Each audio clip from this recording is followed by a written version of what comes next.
to start the afternoon session of these Almendro seminars. So the first speaker of the afternoon session is Juan Carlos del Álamo. Stop laughing, Juan Carlos, I'm seeing you. He studied at space engineering at the Polytechnic University of Madrid. He did the PhD there, also working in direct numerical simulations. And then he went for a postdoc at Harvard, I guess, right? He was there for a while, and then he moved to San Diego, where he was a postdoc, and now eventually he became their professor. And he's going to talk about, I mean, for a change, to stop talking about bubbles and drops and very fluidy things, he's going to talk about mechanical forces in cells. So, Juan Carlos, thank you very much. My pleasure to have you here, and it's all yours. O sea, que hacemos esto en inglés. Hola. Javi. Sí, es que el micro tarda. En realidad, lo que queráis, porque la única persona que manifiestamente no ha hablado español esta mañana no está aquí, pero yo creo que igual os sigue alguien online que no habla español. Okay. Pero vosotros, lo que sea, si queréis en español no pasa nada, ¿eh? Tampoco, seguro que hay gente que lo agradece también, o sea que... Entonces voy a hablar un par de minutos en español, más que nada para darte las gracias por organizar esto. Y para decirte que a ver si la próxima vez que lo organices podemos hacerlo desde allí. Me apetece mucho veros a todos y estar allí en Navidad, pero este año no ha podido ser.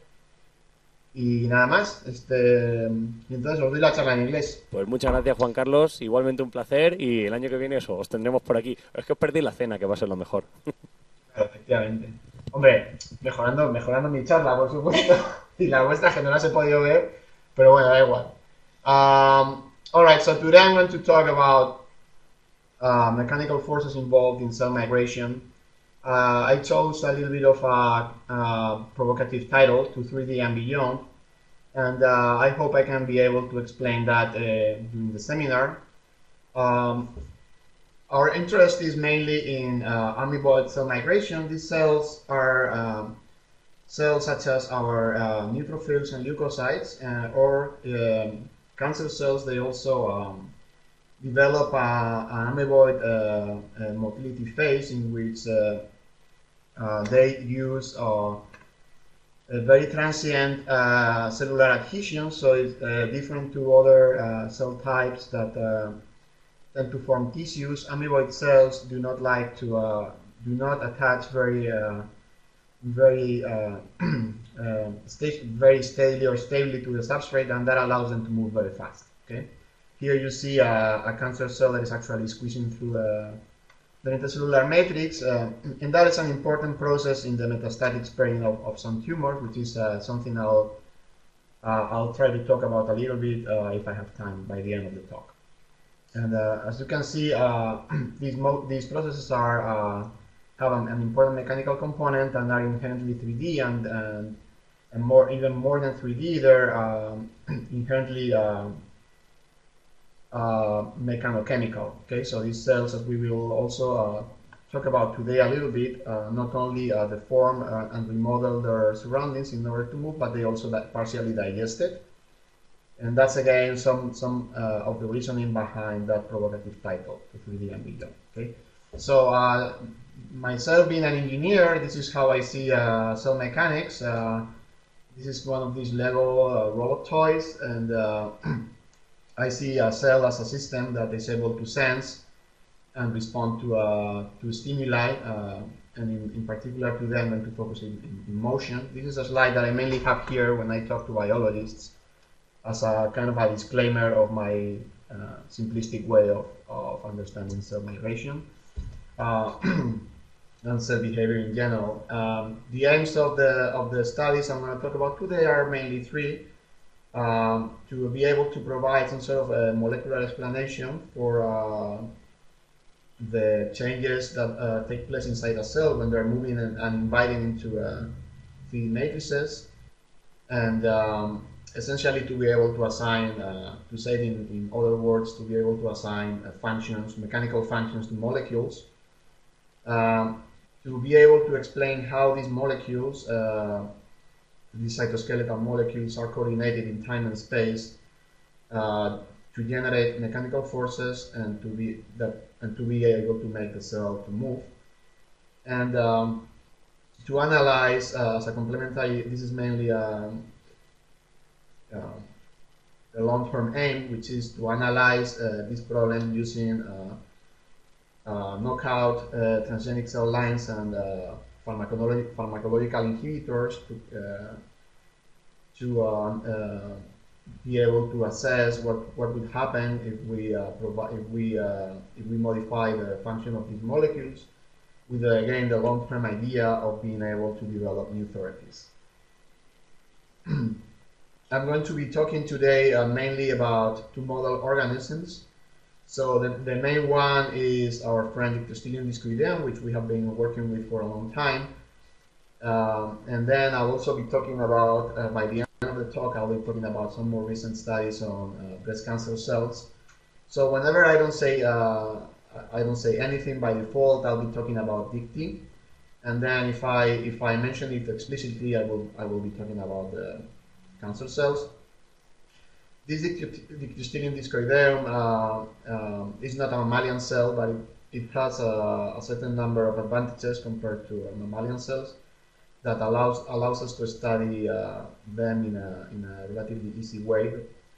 That's the reason why we use them as a model organism, and also because they follow an amoeboid migration type that is a very good model, or is very similar to the motion of neutrophils or amoeboid cancer cells. And the particular advantage of this cell type is that it's a haploid cell type, so it's very easy to make mutants. Okay, and that allows us to essentially make cells that lack certain proteins, or in which proteins have a defective function, which is like having this. If you think that this cell is governed by a huge system of equations, then that's like being able to cross one term in the equation at a time and see what happens to the system.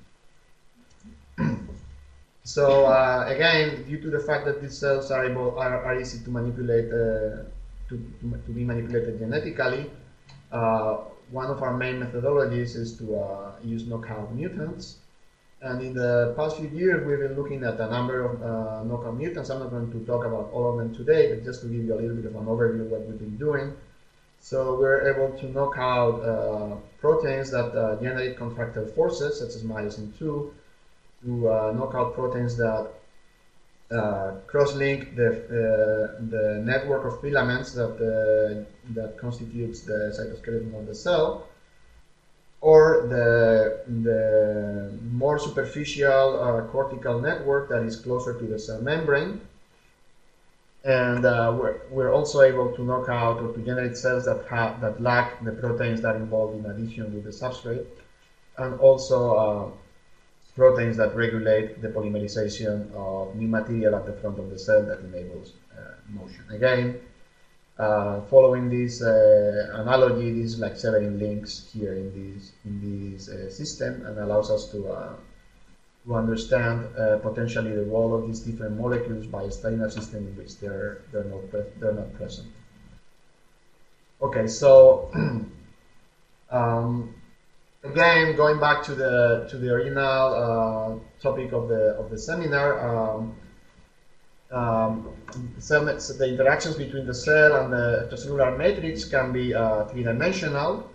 But also there are other effects that I would like to discuss a little bit today, especially by the end of the talk, in which the cells are able not only to manipulate the configuration of the matrix and to deform the matrix, but also to change the mechanical properties of the matrix. And the matrix itself has been shown to be highly nonlinear and inhomogeneous.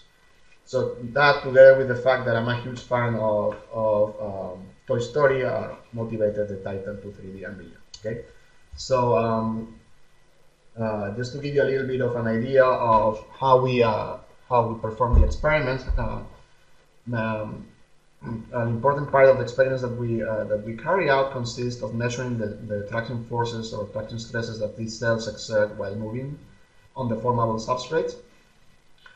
What we do is to manufacture polyacrylamide substrate that are flexible, and we embed in them fluorescent markers. And as the cells move on these markers, we take three-dimensional stacks of the fluorescence of these beads, and we essentially perform 3D particle image velocimetry on these beads to obtain the deformation that the cells generate on the substrate. This is an example of a dictyostelium cell that is migrating on a flat substrate, and what you can see here as arrows are the deformations that the cells exert on the gel. The color of the direction of the arrows is pretty much the direction of the deformation on the plane of motion, and the color actually encodes the deformation in the direction perpendicular to the motion, so in the vertical direction, if you will. And as you can see, what these cells typically do is they grab the substrate at the front and back and pull inwards and also upwards, and then they push downwards underneath the cell. From this type of measurement, we then solve the equation of elastic equilibrium for the substrate to obtain the traction stresses that the cells exert. Any sort of number that you can, non-dimensional number that you can work out to quantify the inertia of the system is smaller than 10 to the minus 12. So this is a static problem, which is easy to deal with this electrostatic equation, and it's simple enough to even, it's a linear equation, and it's simple enough to even have an exact analytical solution to the problem that enables us to do a lot of experiments, because it's very fast. All right, so more recently, in order to study traction stresses on homogeneous gels, and we have developed a method that is also able to take into account inhomogeneities of the substrate by essentially doing regular perturbation expansion on the material properties, and then we end up with a first order problem, which is the standard one that we were solving before, and then the order epsilon problem, in which you still have the elastic equilibrium, but you have a forcing that essentially comes from the departure from equilibrium of the zero or the first order problem that comes from the inhomogeneity of the substrate, and that's essentially this. And we've validated this with this analytical solution with a numerical solution, and it works pretty well. We're very happy, and so we're starting to also look at motion of cells in environments that change in properties. Okay, but I won't talk too much about that today. I want to focus on 3D stresses on a more simpler case. This is essentially the stress pattern that one of these dicty cells exert when they move. As you can see, and as I was describing before, they typically have 2 or 3 large compact regions in which they apply large forces inwards in the horizontal direction, and then they pull upwards on those regions, and then in between they push inwards. Okay, and for a while people have thought that this negative force is given by the nucleus. Okay, so we've been trying to answer that question recently. The nucleus is the argument for that is that the nucleus is the only stiff, the stiffest element in the cell. Another thing that you can see here is that these when the cells are here in these 4 panels, you see the horizontal traction stresses, such as those that you see here in the upper left corner. And here on the lower 4 panels, what you are seeing is some actin structures that are called actin foci, that are some sort of indication of where the cell is actually adhering to the substrate. So if you do a confocal stack in the vertical direction, okay, and then you focus very, very close to where the cell is attached, instead of seeing the typical picture where you see most of the F-actin, filamentous actin being at the front where the cell is pushing forward the envelope of the cell, what you see is these punctuated patterns, and this essentially tells you where the cell is adhering. Okay, so what you can see is that these adhesion patterns correlate well with the places where the cell is exerting the horizontal forces, but Actually, I didn't have time to put the data here, but there is not such a clear correlation with the vertical ones. So people again have started arguing that that these I lost my pointer. That these negative forces that you see here come from the nucleus and are just passive. Essentially, that the cell is not attached here. But if you see one of these cells, actually the nucleus is quite small, and so I actually don't think the nucleus is responsible for this effect.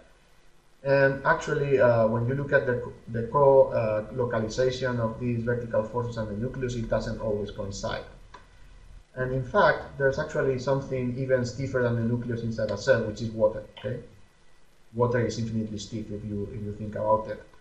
And what I think here, what we are seeing is essentially the Laplace pressure inside the cell. It's essentially the reaction of the cell applying an upwards traction stress and through a cortical network close to the membrane, and that's been described for droplets and with this Laplace pressure. If you do the numbers, actually you get that that's equivalent to the cell having a cortical tension mediated by these vertical forces of the order of 10 to the minus 3 newtons per meter, which is actually interesting because it not only agrees with experiments that people have performed with micropipette aspiration, but also provides a mechanistic explanation for the bending rigidity, for the high values of bending rigidity that are measured when you do those experiments, because theoretically lipid membrane that is uniform in composition has zero surface tension. All right. So moving forward and looking about at the dynamics of the traction stress and the motion, what we've been observing for a while is that the dynamics of the formation of traction forces are more or less periodic. So you see here a cell that is moving, and you see these again typically 2 or 3 strong traction stress regions.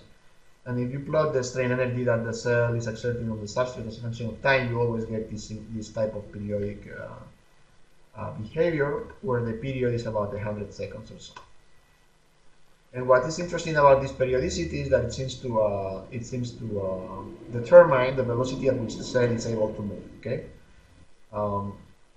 So here we plotted, in order to prove that, we plotted the speed of migration of the cell as a function of the period of this traction adhesion cycle, or the period of the strain energy, and we see a very clear inverse correlation for many different cell lines.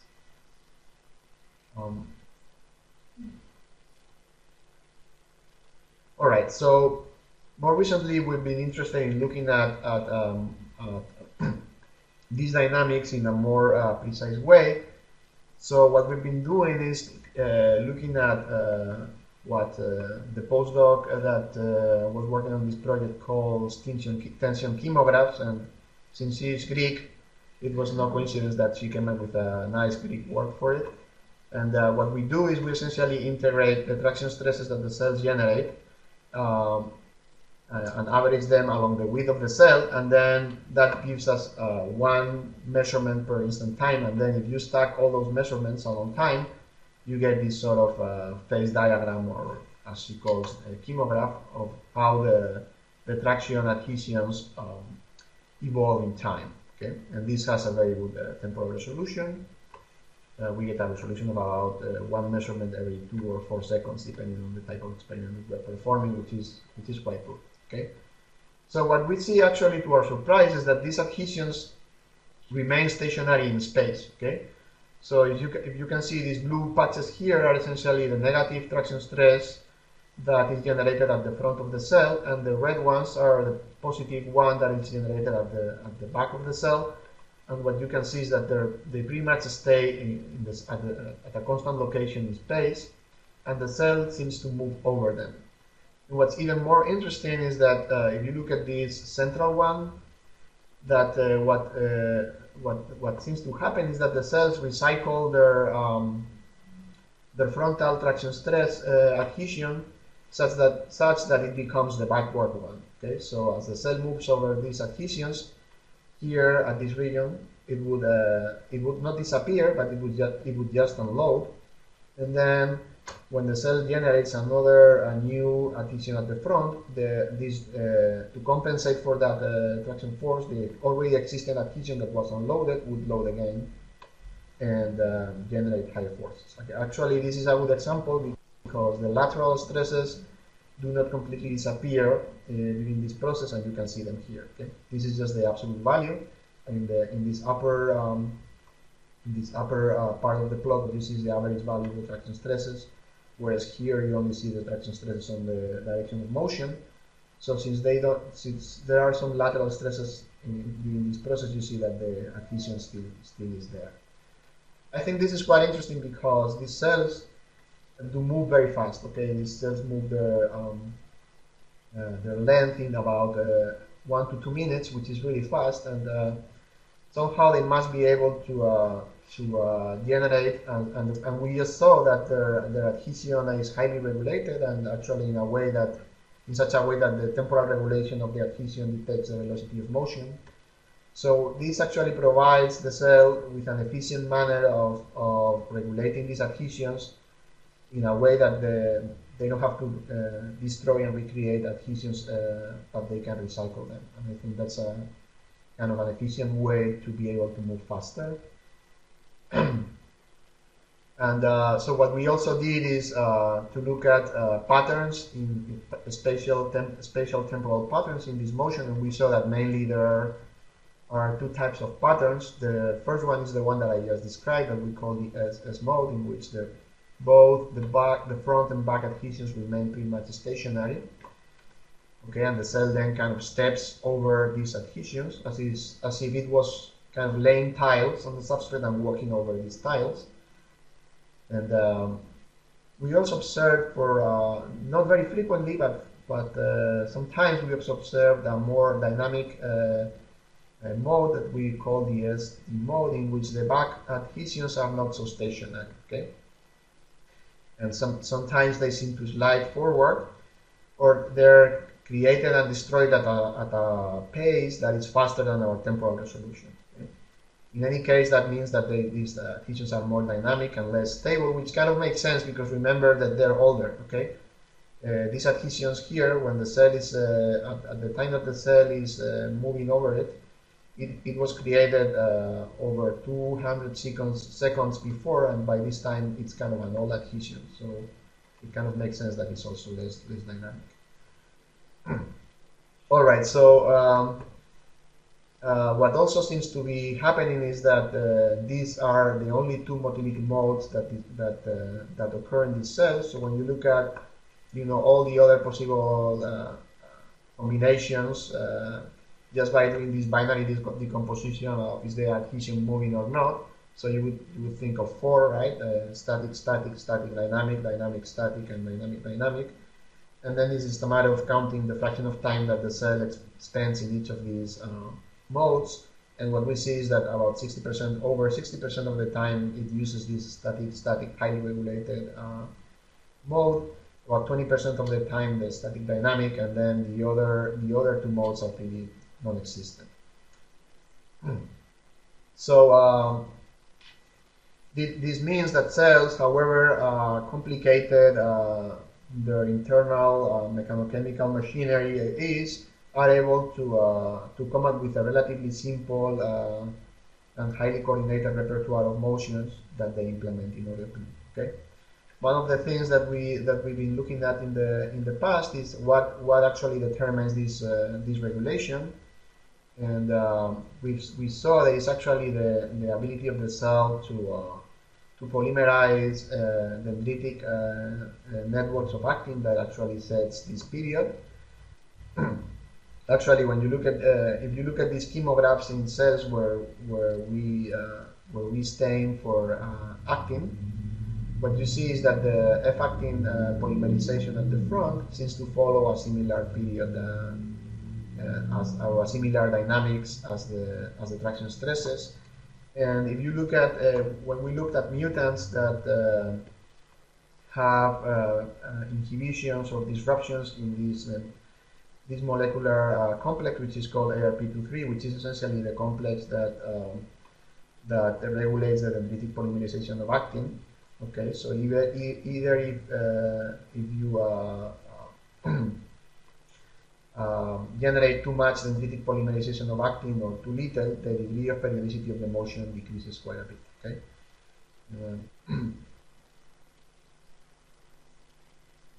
Okay. So just to as a quick sanity check of this idea that the cell exerts a very simple repertoire of motions. What we have done is, well, what we were doing here is essentially kind of assign for different types of possible behavior and see if the cell was doing one or the other. But what if we don't assign anything and we let this, we just calculate whatever modes the cell exerts by using a principal component analysis, or for those of you who are more familiar with the fluid dynamics terminology, this is essentially proper orthogonal decomposition of the mechanical work and shape that the cells exert. Okay, so if you do that, then you are not pre-assuming anything about your basis functions if you want, and then you can still get an eigenvalue the composition of the traction stress and the strain energy that the cells exert, that will, and how that the spectrum decays will tell you how many or how simple or complex dynamically is the motion, right? I lost the pointer again. Here it is. Where is it? Yeah, I think it's here. Okay. So if you do that, then we obtain this type of eigenfunctions, and then we also see that the spectrum decays really fast, and again, three modes account for mainly everything that the mode does, that the cell does in terms of implementing its motion and stresses. And to further illustrate that, this is a cell in which this is a raw measurement, and this is a measurement in which we only use the projection of the motion of the cell on the first three modes, and you see that it's pretty much the same. Okay. All right. So to summarize what we've seen so far, let me just summarize that I hope I have convinced you that amyloid cells are able to generate three-dimensional traction stresses, pulling inwards and upwards, and then pushing down using their water, right? Their Laplace pressure. That they are actually able to translocate in a very regulated manner by repeating a reduced number of motions in a very periodic fashion. That this cycle essentially consists of stepping on over adhesions that are established when at the front of the cell and recycled. That the regulation of dendritic F-actin polymerization is essentially to actually set this cycle, not only the adhesions, and that this cycle actually the speed at, or the rate at which the cells are able to repeat this cycle is what determines the speed of motion. Okay. All right. So now what I'm going to be talking about a little bit more is about how what different types of molecular motors and cross-linkers are actually the ones that are responsible for the organization of these traction stresses that we mentioned. Okay. So in order to do that, here what we see is average measurement of the traction stresses. This looks very smooth because we've averaged them over many cells. It's not simulation data; it's experimental data, and in the tangential direction and in the normal direction. Okay. And here, this is a wild-type cell. This is what a normal cell would do. This is a cell that doesn't have myosin 2, which is a molecule that these cells, or pretty much all cells, use to contract. Okay, what this myosin 2 does is it grabs on F-actin filaments and pulls from them. Okay, this is a cell that lacks a molecule called filamin that is acting as a cross-linker, and what it does is to link together F-actin filaments at 90 degree angle. Okay, and finally, this is a myosin 1 A and B double knockout, and myosin 1 is a molecule that attaches the F-actin cortex to the membrane. Okay, and what you can see here is, or the message here in this plot is essentially that both the ability of the cell to contract, but also the cross-linking and if you want, the structural integrity of the cytoskeleton are very important in setting this polarized pattern of traction stresses where they are stronger at the front and the back. If you inhibit the ability of the cell to actively contract, you essentially don't observe that. But in cells that are able to contract, that still have these myosin 2 motors, but don't have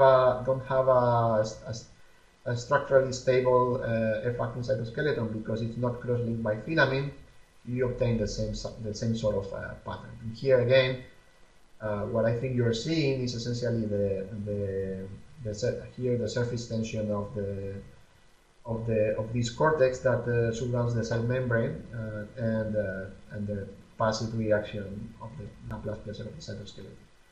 On the contrary, what you do is sever the connections between the cytoskeleton and the membrane, what you don't see is that cortical tension and that passive reaction anymore, but instead you see a very large, you recover or you rescue again this polar horizontal traction stress pattern with high forces at the front and high horizontal forces at the front and the back.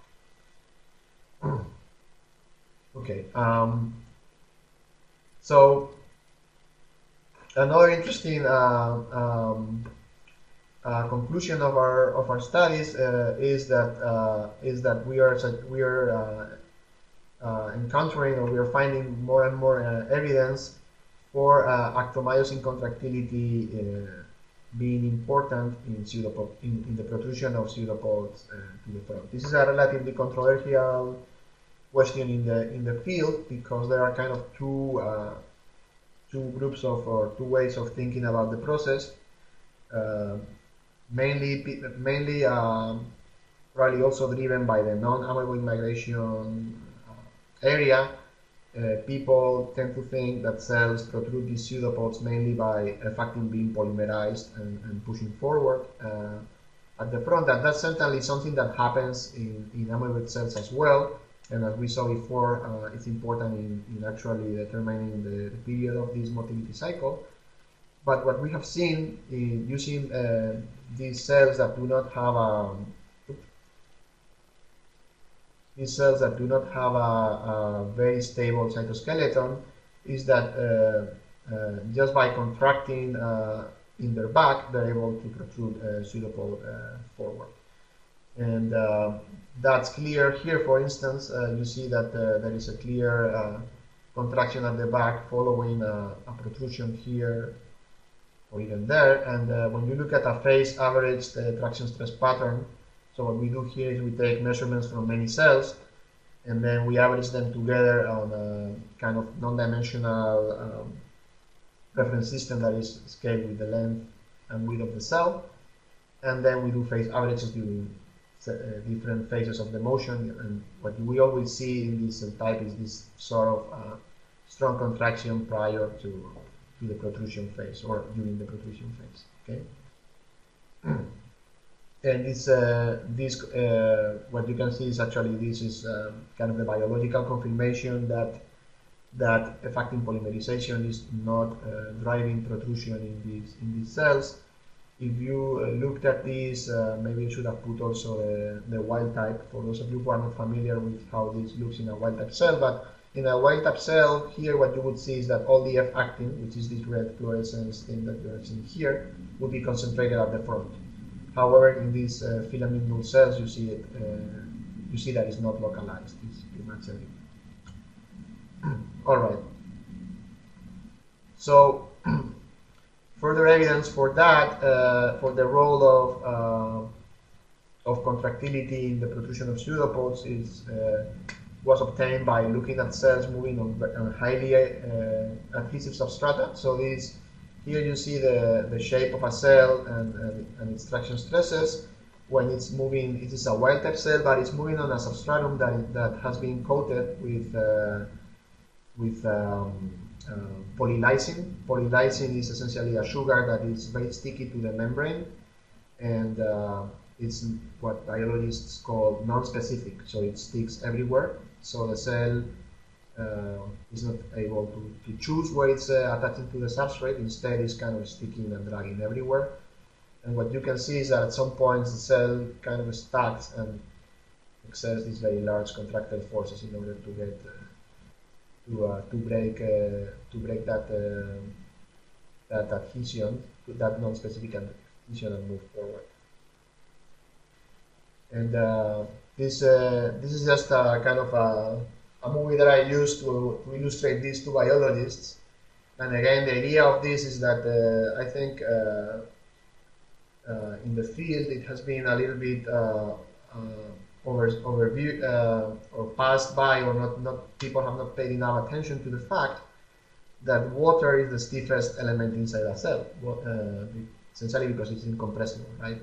So I was watching this movie a few months ago and saw that it was a perfect example for biologists.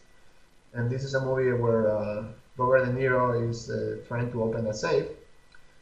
And what it does is it fills it with water and then puts this little, once the safe is filled with water, it puts this little explosive charge inside and detonates it. And that, of course,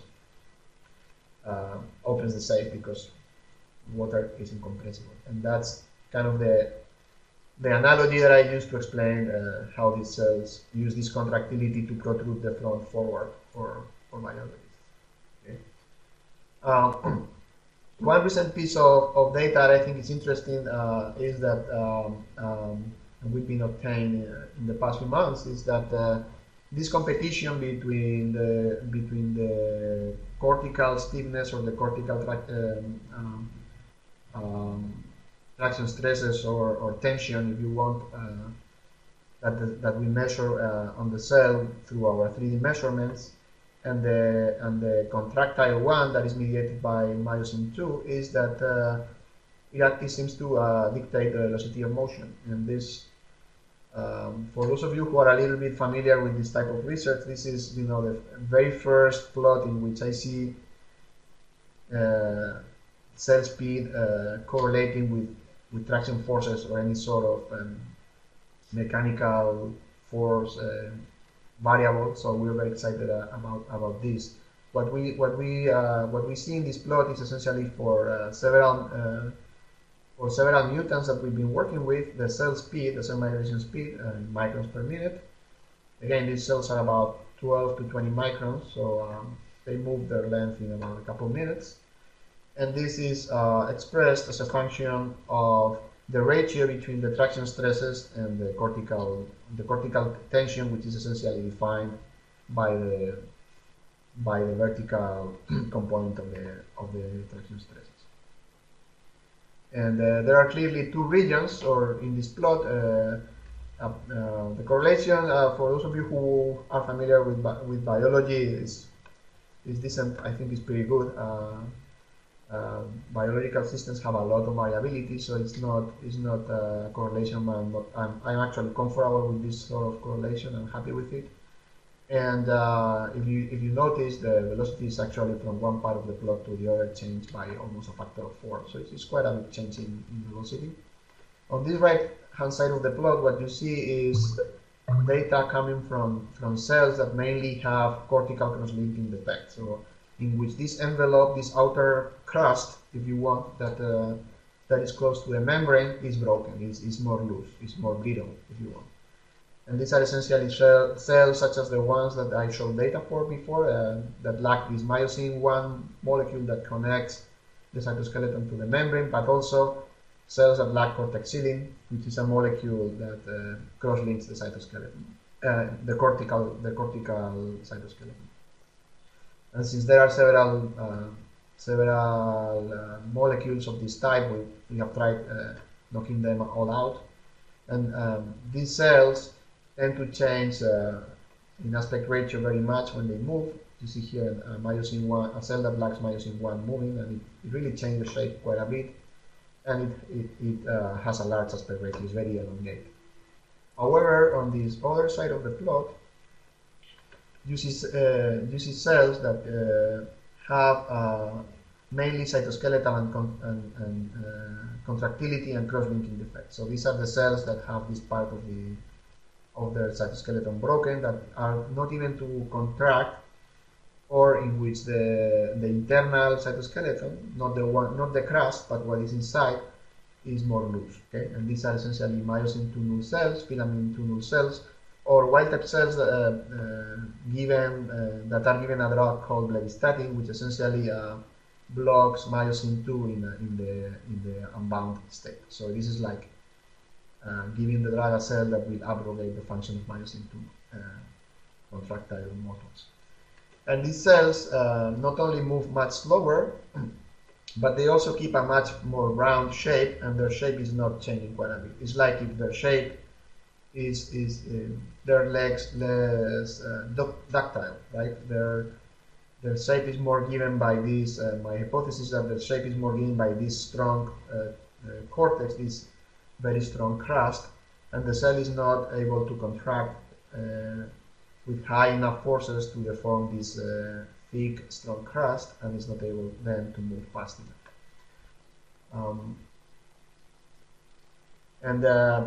This is I think the first time I see, or I've seen, including in the literature, some sort of a clear correlation between this or any other parameter relating the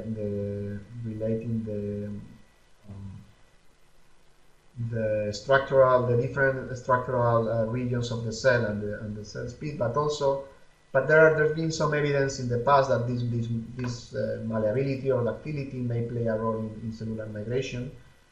So, for instance, this Japanese group show that migrating neutrophils tend to be a little bit softer in their front than in their back, and that facilitates the protrusion of new blebs or pseudopods at the front. And also, this malleability of the cell seems to be important for cellular motion in cancer cell phenotypes. So cancer cells have this amyloid phenotype when they're migrating in isolation or in groups, when they've broken from the primary tumor, and they use this phenotype to essentially be able to squeeze through pores in the cellular matrix. And what people have shown is that by working with I think this is a fibroblast cell type that they transform to become a cancerous cell line. So using essentially the cell line and applying genetical modifications to it to transform it to a cancerous cell line, and then measuring with optical tweezers their deformability, they were able to show that actually as the cells become more aggressive and more cancerous, their deformability increases. So I think this put into context the data that I just showed to you. And just to summarize this second part of the talk, then I hope you can agree with me now on the fact that actomyosin contractility and F-actin cross-linking modulate the traction stresses and the cortical stresses in the cell. That actomyosin contractility may play a role in the protrusion of new pseudopods, even if it is not the primary role. I think it plays a secondary role or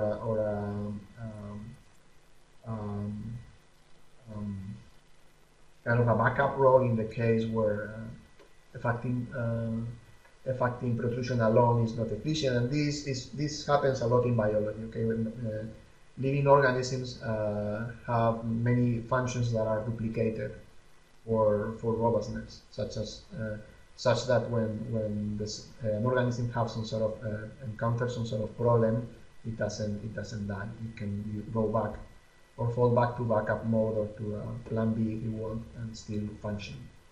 And finally, and I think most important, is that cell malleability, defined as this ratio, is an active malleability because it's defined as a ratio between the tension in the cortex and the ability of the cell to contract against that tension. seems to affect cell migration speed. All right, so just to conclude the talk, I'm gonna switch gears now to a more recent study that I've been performing with cancer cells, and that I think it's a nice complementary study in this context of cell migration 3D, and especially what happens when the cells are not only able to deform their extracellular matrix, but also to actively change their mechanical properties by digesting. Okay, what you see here is data from another group, from Yamada's group at NIH, where what they're doing is they're very good at doing at imaging activity of molecules, and this is an MDA. This is the one and only time I'll say this name. This is an MDA MD231 breast cancer cell. This is the same cancer cell we use in our study. Okay, and what they're looking is at the motion of this cell in a 3D embedded in a 3D extracellular matrix in vitro, and they're looking at the activity and secretion of MMT1-MMP, which is membrane. This is a transmembrane metalloprotease enzyme. What it does, this protein has a part or a terminus that is attached to the cytoskeleton of the cell inside the cell, or to the part of the cell, to the integrins of the cell, which are to the focal adhesions of the cell, which are essentially the structural elements that the cells use to adhere to the substratum. And then the cell crosses the membrane. I mean, this molecule crosses the membrane, and the other terminus of the molecule is on the substrate. Okay, and it's known that it actually cleaves it's able to cleave collagen, and it essentially digests the matrix. Okay, so when you see the localization of these molecules, they're pretty much everywhere. But interestingly, it's only activated in the region where the cell is pushing forward. Okay, so this cell is protruding a pseudopod here forward into the upper right corner of the image, and somehow, although this molecule is everywhere in the membrane of the cell, it is only activated in the region where the cell is actively pushing. Okay, and again, this is kind of a schematic of how these membrane-bound metalloproteins work. So this would be the focal adhesion complex, tailin, and this is actin and myosin that links to the cytoskeleton of the cell. And these metalloproteins would be adhered on the one end to the collagen, on the other end to the interior of the cell. So the hypothesis that we are trying to put forward is that the activation of this molecule requires mechanical force. Okay, and there's recent data by a German group, Kim et al. What they did is they used the same cell type, and they injected it with levistatin, which again is this drug that would essentially make this molecule here not contract. So these cells are not able to contract, and what they saw is that even if these cells were secreting pretty much the same amount of these metalloproteins, when provided with this drug that would make the cells not contract, there was no extracellular matrix cleavage, whereas in the control condition there was quite a bit. Okay, so that again suggests a role for mechanical forces in activating this molecule. So in order to look at that, what we've been doing together with a group in bioengineering here at UCSD is we put the breast cancer cells to invade into a three-dimensional matrigel matrices. Okay, this matrigel is essentially a product that is secreted by stromal cells. Stromal cells are essentially fibroblasts, and it's formed by collagen I think collagen 4 and laminin, and it's actually a good model for the chemical composition of the basal lamina in our vessels. So it's kind of a good model for extravasation. Okay, so when a cancer cell is extravasating from from the bloodstream into a tissue to create a secondary tumor site, which is what essentially causes metastasis, they will have to go through a material that is very similar to this material. Okay. The advantage of this material also versus polyacrylamide is that it's biocompatible. So whereas it's not possible to use polyacrylamide for full 3D studies because as soon as the cells go through into it, they will die. That's not a problem with matrix. Okay, so we let these cancer cells invade, and then we would take three-dimensional fluorescent stacks. As you can see, they create these holes, and then at some point during this process, we would give a drug to the cell that essentially destroys these molecules here, okay? Molecules that are in the integrins. So the cells would detach, okay, and then we would use that as reference state to calculate the traction stress. Okay, now we can calculate the traction stresses that the cells generate in 3 dimensions. So here you would see this is kind of the indentation profile. This is the tangential component, and this is the normal component. And again, the cells pull upwards, kind of on the periphery, and push inwards underneath them, under the center. I think another interesting aspect of this is that these normal stresses penetrate very much farther than the tangential ones. So one could argue that if the cells are somehow trying to sense the mechanical properties of the environment, they would use these normal stresses, and that will actually appear in a second as part of our results. Okay, so we measure a number of parameters such as the radius of the indentation, the indentation depth, the slope of the indentation, and the most important is the level of permanent matrix deformation, which is some of these cells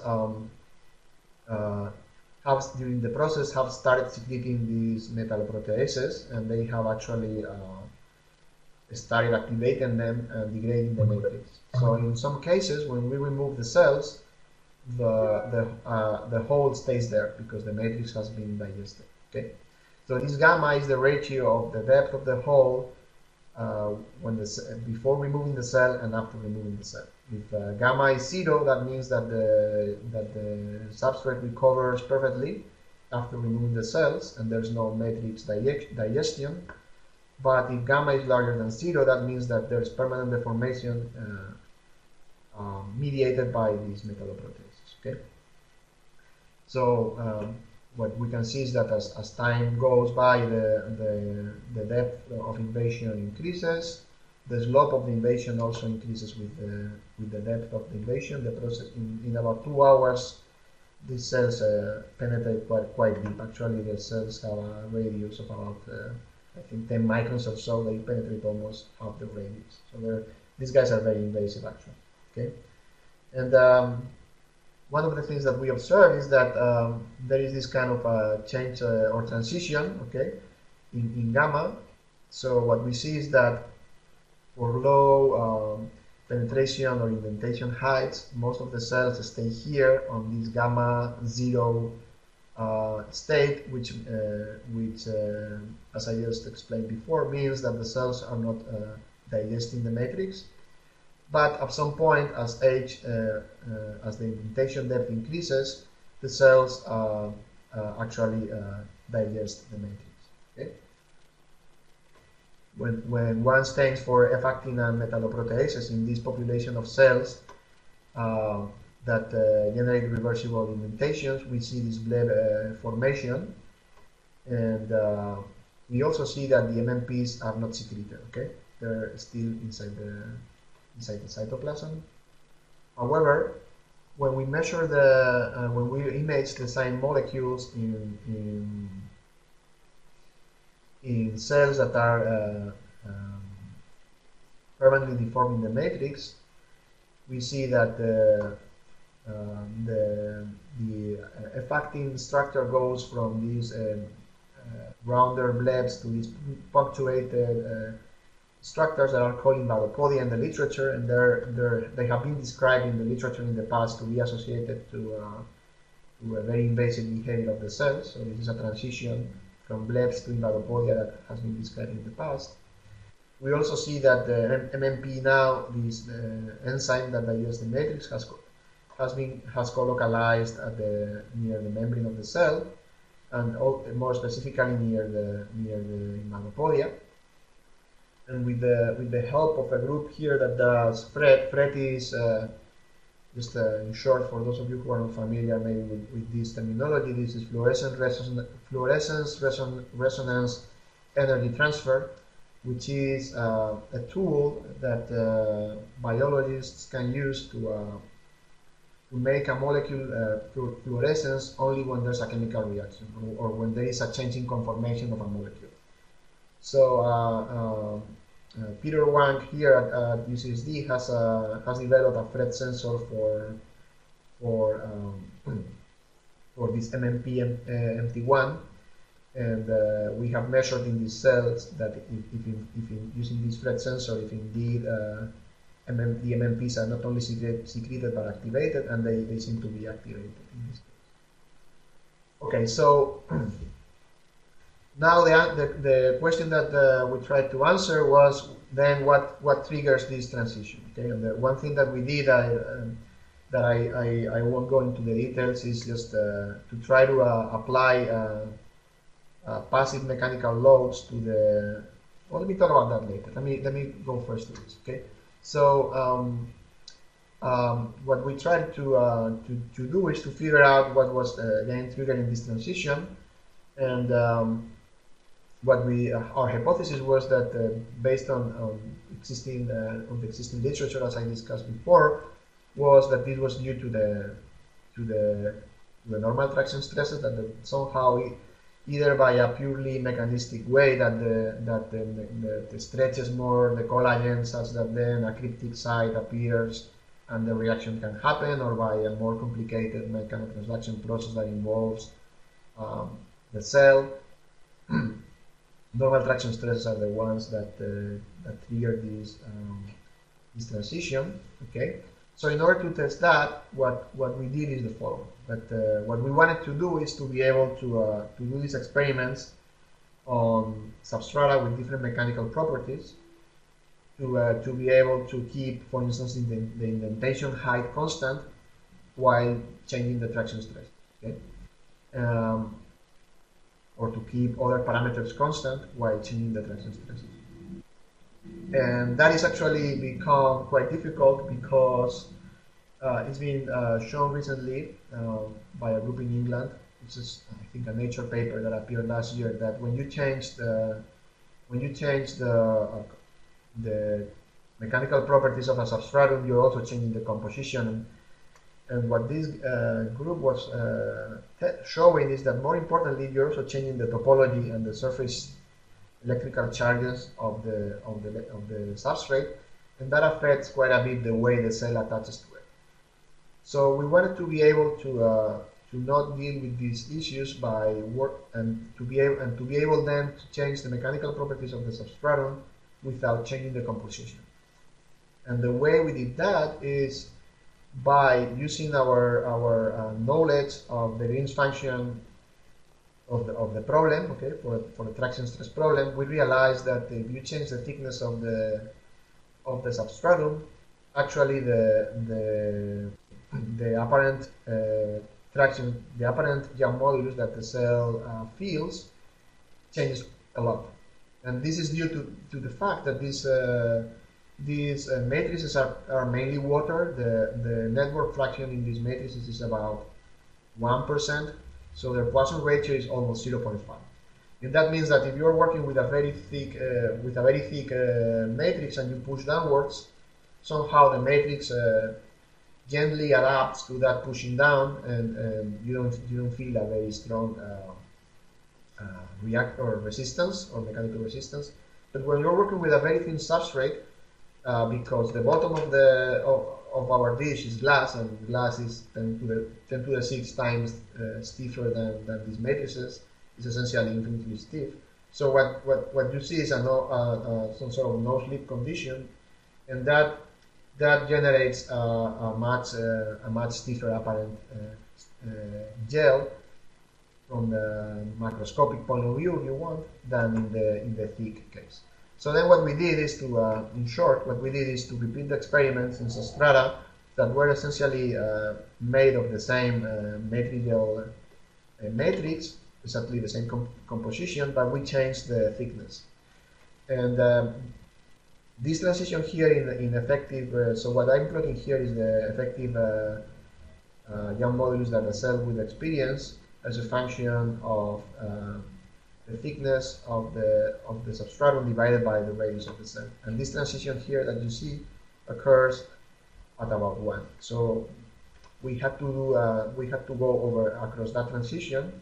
So since these cells have a radius of about 10 microns or so, that means that we have to work with substrata that were around 20 microns. So we tried 30, 20, and 10, which actually was quite challenging, but Areas, the student involved in this project, was able to finally come with a way to do it.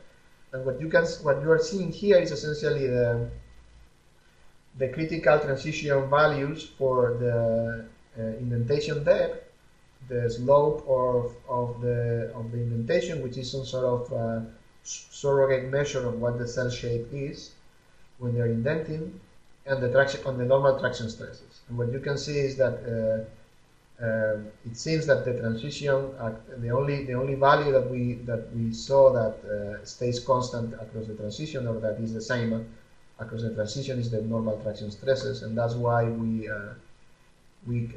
claim that this switch is mediated by the normal traction stresses. One thing that we did is to exert passive traction stresses using atomic force microscopy on the substrata of the same value to make sure that this is not just passive yielding of this material, because this material is quite soft and it can yield. But we exerted stresses over 200 pascals, and we observed no yield for those stresses. So we are quite confident that this is an active effect that is mediated by the cells and not just a passive yielding, plastic yielding of the material. Okay, so just to conclude, I hope in this later part of the talk I have convinced you that actomyosin contractility and transmembrane metalloproteases are interrelated in cancer cell invasion. This is actually this kind of opens a new window in this field of research, because previously researchers thought that cells can migrate in 2 different modes. One, which is this non-invasive, non-protease mediated mode, in which the cells will kind of like push and squeeze, pull and squeeze around the matrix. And then this other mode mediated by secretion and activation of enzymes, that is just chemical. So I think that the actual truth of the process is a little bit more complicated than that, and I think that both stresses or mechanics and chemistry play an important interrelated role in this process, and that this switch, the manifestation of this interrelation is a switch between MMP-mediated invasion and or between MMP non-mediated invasion to MMP-mediated invasion, when normal traction stresses go past this threshold, which is about 150 pascals. And I guess this is more like an open, the last question is more like an open question and a provocative question than a conclusion of than a hard conclusion of our study, but it's definitely the question that is guiding my future research, is that we need to be able to develop, for us engineers, we need to be able to develop new methods to bring new methods to the table that are able to incorporate these complex biomechanical interactions that that have not been that are not available right now, and so we need to go to 3D and beyond. So I think I went a little bit over time, but that this is it. And let me just of course take still a couple of minutes of your time to thank the people who were involved in this project. Mainly, of course, to thank Juan Lacheras, who has been my mentor during all this time at UCSD, and Rick Kurtel, who is our expert in Stellium, Adam Engler, and Shiny Varghese, with whom I've been working on this cancer cell invasion project during the past couple of years, and Rudy Mealy, who is our expert in all the lab techniques, microscopy, working with the cells, generating the mutants, and so on. And most importantly, the people who actually, spend the time at the lab and do all the work, who are Baldo, Effie, Bego, Gratian, who is now at Cornell, working on his PhD thesis, and Arias On from Shiny Varghese's lab. And I wanted to take 1 more minute of your time. Since today is a special occasion, today is just 1 year after our dear Katie passed away, and even if she was not involved in this project, I know many of you knew her and met her, and it's I just wanted to remember her and to also thank her for being in our group and to bring joy, and we really enjoyed being with her all this time. So I'll take your questions now. Okay. Well, let's thank the speaker again first.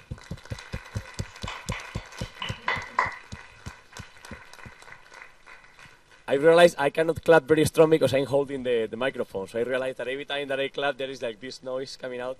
So thank you very much for your talk, Juan Carlos. And I wonder if there is any question from the audience. Do you guys have any question, or do you leave me all the time for my questions? It's a little bit off topic compared to bubbles, but anyway. What? Compared to what? Compared to bubbles, it's a little bit off topic, but there was this very simple Laplace pressure model, right? So there was a bubble in there, or a droplet, I should say, yes. Yeah, actually, it was quite funny when I said at the beginning, like, well, Juan Carlos is not going to talk about droplets or bubbles, and you did. It's like, well, they are everywhere. So actually, yeah. I have a question. I remember when I studied in the school. Yes. What? Anyway, so I remember when we were studying the school, you remember in strength of materials, we studied this thing about the photoelasticity, you remember? So it is like somehow when you use polarized light to illuminate a transparent substance, you can somehow tell where the stresses are focused, right? I remember these sort of things. So I wonder, going to the last point of your conclusion, to the provocative question, do you know if there is anyone trying to take advantage of those techniques in biology? Because I guess that these gels, these matrices, they must be kind of at least translucent, right? So do you know if there is anybody working on that or thinking about that? I think there's a couple of, so I know of people who've been working on photoelastic cytometry on at a larger scale, so at more like at the millimeter scale. I don't know of anybody who's been working at the micron scale. I don't know. I don't really know very well if that's if there is some sort of issue there. I also imagine that. Part of the problem is you have to be able to manufacture something that is biocompatible and at the same time has the optic properties that you wish. That's maybe that's a challenge. It could be interesting to do that. I understand that if one is able to solve that challenge, then you don't have to worry about the material properties being non-uniform, time changing or whatever, because what you're seeing is some sort of measure of diffraction stresses. So yeah, maybe we should look into it. Yep, maybe my next stay there. So we have a question from Álvaro. Hi, Juan Carlos, it's Álvaro. So of course I have a question on the droplet part of your talk. No, it's about the cortical tension. So I'm not sure if I understood it right. So does it? So as I understand, it's related with the deformation, no, the substrate. And then I didn't get well if this is helping, let's say, the cell moving around, or it's like dragging it behind if you increase this cortical tension. I didn't get it right. So what we measure here is not really. This is kind of. Can you see the screen? But not your presentation. No, it's not in the screen. You have to put it in full screen, I think. Okay, I'm going to go to full screen mode for a second. Yeah, it's fine. Perfect. So what we are measuring here are the traction stresses on the surface of the substrate. Okay, so this is using this analogy. So imagine that the cell is now. Where is my pointer again? Just a second. Hello. It's right there, I think, in the screen. At least we see it. Well, so if you imagine, can you see the pointer? We see the pointer, yeah. Oh, perfect. Now I can see it. So if you imagine that now the cell is pulling upwards here and upwards here due to this, and if you imagine that is due to this cortical tension, then whatever you measure here, this normal stress. This one I'm actually not so sure because it has to be a combination. You know, this is at an angle, so it has to be a combination between the active contraction that is mediated by myosin and whatever is on the cortex. But this normal stress that you're measuring there is some sort of Laplace pressure reaction due to this. So the cell is kind of pressurized by that. And so it's not really a direct measurement of the cortical tension, although as I mentioned earlier, there's actually a Nature Materials paper that appeared a couple months ago, I think, by Doug Robinson's group, that they do the same. They do working with the same cell types. They do a micropipette aspiration, where they do is essentially they do a hickey on the cells. You know what a hickey is, right? So they then from there they infer a more direct measurement of the cortical tension, and they get more or less the same values. I think ours are off by a factor of 2 or something like that. So having said that, then what we seem to obtain is that in cells like this, in cells like, I lost it again. Oh man. We see it. Okay, so in cells like these ones, like cells that do not have an ability to contract horizontally or to contract, let's call it axially, their cytoskeleton, and these are cells that may be lacking here. These are cells that may be lacking this motor protein that pulls on F-actin, or cells that do not have these kind of clips putting together different filaments. Then in those, you see the stress pattern is much more consistent with just a passive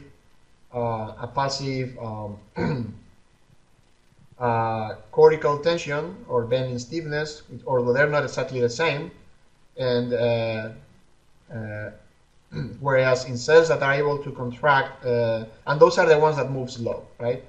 Whereas in cells that are able to contract axially very strongly, we see these polar or polarized traction stress pattern. And if you actually further go and sever the linking between the plasma and the cortex, you don't observe the value of the Laplace pressure that you observe is very, very low. So maybe the cortical tension is there, but it's just not measured. And those cells actually move very fast. Okay, so the cells that are more roundish and more they have this kind of thick crust, if you want, in a very kind of simplistic analogy are the ones that are not able to change their shape. They keep this round shape, which is again some giving you some sort of an idea that this is kind of in equilibrium with its own cortical tension. And in these ones that are able to exert higher axial contractility versus the cortical tension, you see very large changes in shape, and they move faster. They move much faster. Okay. Good, thanks. Does that answer your question? Yeah, exactly the question. Yeah, thanks. Okay, so more questions for our speaker. Okay, so thanks Juan Carlos for the wonderful presentation.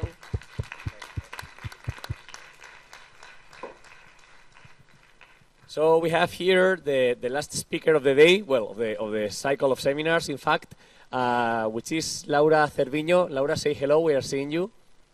Hello. Hello. So Laura also she studied aerospace engineering. 1 second. Ok, perfecto. Vale. Ok, Laura, que van a cortar la grabación y empezar a otra para partirlo en los seminarios en bloques, ¿vale?